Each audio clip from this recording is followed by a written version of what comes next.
Hi everyone, it's Colette here. Today we're going to demonstrate to you how to correctly sew your lovely self-bindings on the inside of your garments. We are going to demonstrate two methods using the same width binding. We've used one method on the neckline and another method on the armhole. So you can see how the finish is the same but with two different applications. We'll also explain to you why one method is a little bit different and good for certain fabrics. And we're going to give you a tip on using tearaway to help you join bindings, particularly when you're using something really delicate like silk or rayon. So we hope you find the video really helpful. Let us know what you think by leaving a comment down below. The shoulder seams are joined together. Now it's time to bind the neckline, and we wanted to demonstrate two techniques that we offer in our Tessuti patterns of binding necklines or armholes. We have bias binding cut in the self, and there's two methods.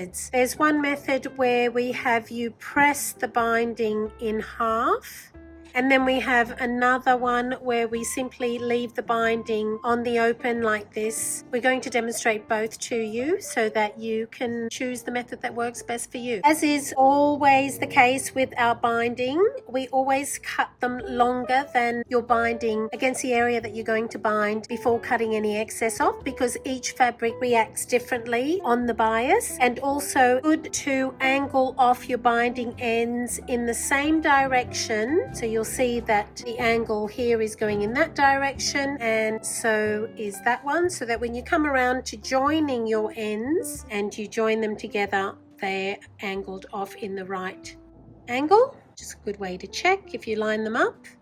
We're ready to bind the neckline with the binding.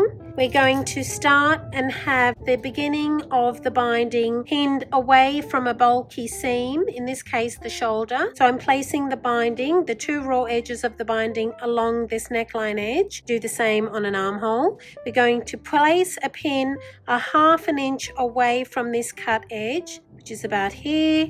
This will incorporate the 1/4 inch seam allowance for this end and the 1/4 inch for the end of the binding. So start off with the pin at ½ inch. With slight give, very slight give, pin the binding to the neckline on the right side. Make sure not to pull too much, otherwise you'll have your binding different widths. So slight give, but not too much. Going to pin it all the way around the neckline.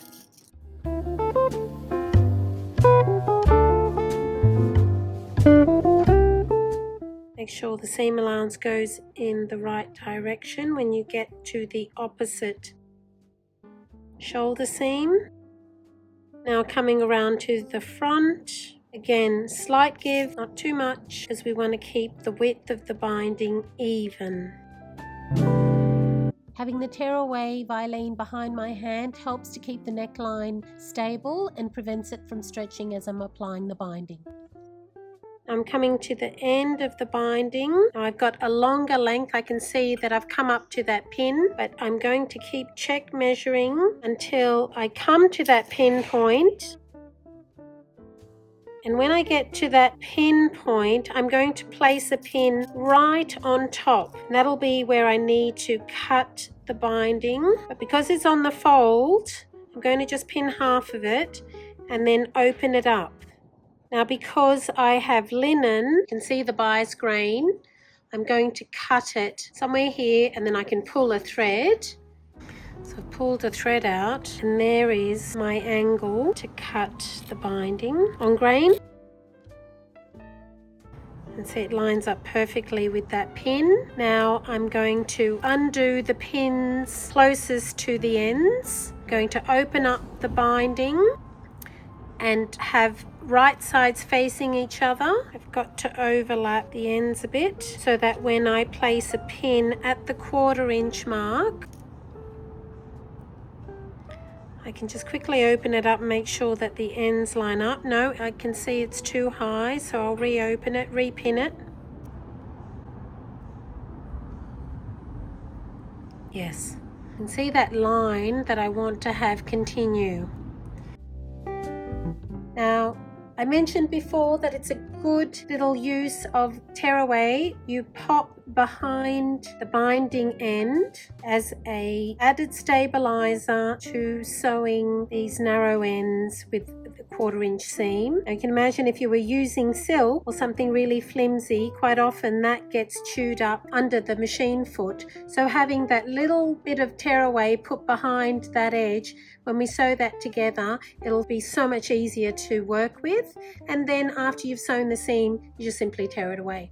Have a look how good that has been joined together, having had the tearaway here in the back. Now we just going to open up the seam allowance, press it open either with your fingers or gently with the iron. Now because we need to repress this binding in half, we'll just cut off these little ears that are protruding out from the edge of the binding, and we will repress that binding in half to repin back to the neckline. Here's the binding all pinned to the neckline. That area that we opened up to join the seam is now pinned in place. We're going to take 1/4" seam allowance. I use a 1/4" foot on my machine so I get an exact guide. So if you don't have one, recommend getting a foot that's otherwise known as a quilter's foot. We'll guarantee that you take 1/4" seam allowance correctly and evenly all around the neck. We have sewn the binding in place, taking 1/4" seam allowance around the neckline. Now we have to turn away the binding and understitch near the seam, just here, catching the seam allowance at the back. That'll be our next step. We've understitched. Now it's time to tear away the violin shields from the neck.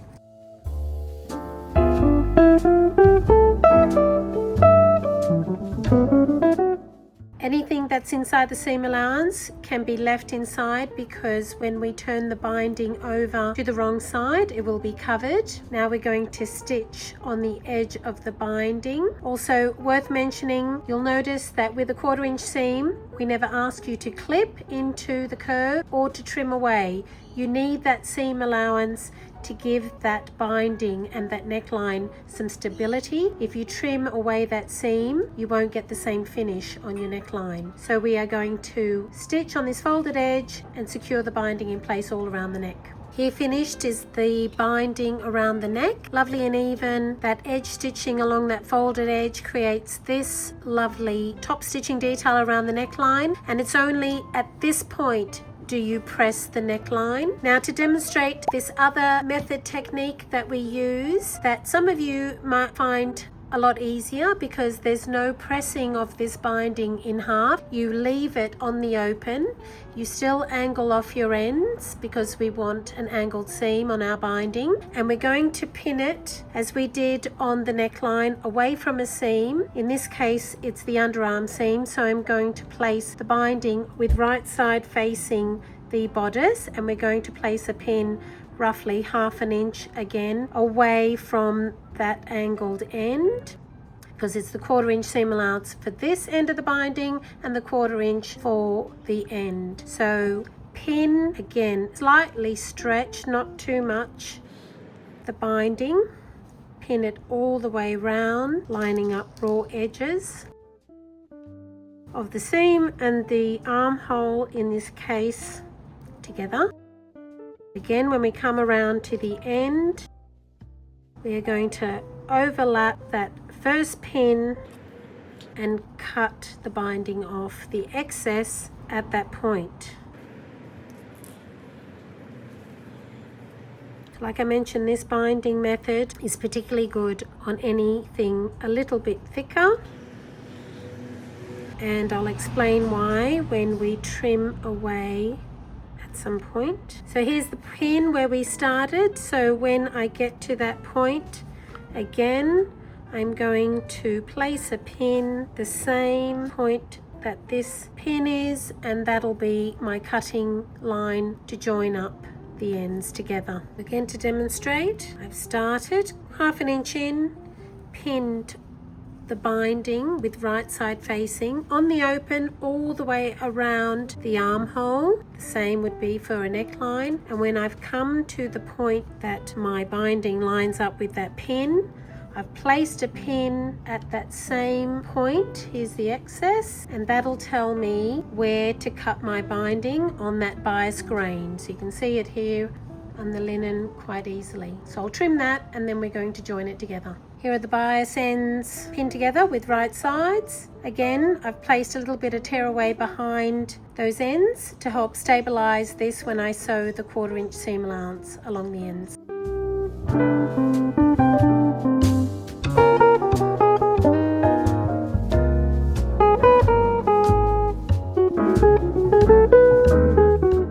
Here's the binding pinned to the armhole. Here's our join away from the side seam. Now again, we're going to take 1/4 inch seam allowance when attaching the binding to the armhole. The binding has been sewn to the armhole, taking 1/4 inch seam allowance all the way around. Now here's the step that's different with this binding method, is we're going to take all of the binding away from the garment. We're going to wrap it over that 1/4 inch seam allowance.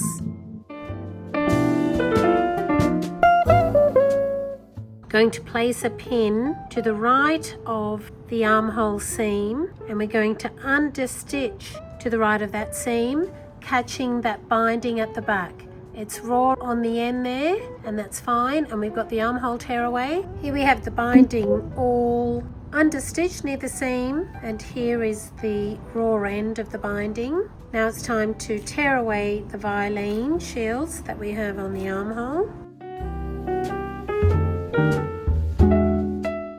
Now we'll turn the garment inside out, because we need to trim away this excess binding. This is why it's particularly good for thicker fabrics, because we're eliminating a bit of the fabric within the binding. So we're going to cut into the binding carefully. We need to leave at least 4 mil on the other end of that seam, so careful not to cut into your bodice. Lay it down flat if you need to. Use some smaller clippers which are easier to handle, and trim away the binding, leaving roughly 4 millimeters inside. And we need that much inside so that when we fold the binding in and stitch it in place here, it's got some support in there. Don't trim it all the way to just near the stitching line. Leave at least that much on the other end of your seam. We've trimmed the excess. Now it's time to fold over the binding to the wrong side. Again, don't trim away too much. We need that little bit of support, but we've eliminated some fabric. Going to sew on this edge on the wrong side and secure the binding in place. Again, do not press this. Just fold it over with your hands and pin in place, or fold it over and sew in place with your machine. We'll do the pressing at the very end when the binding has been secured in place.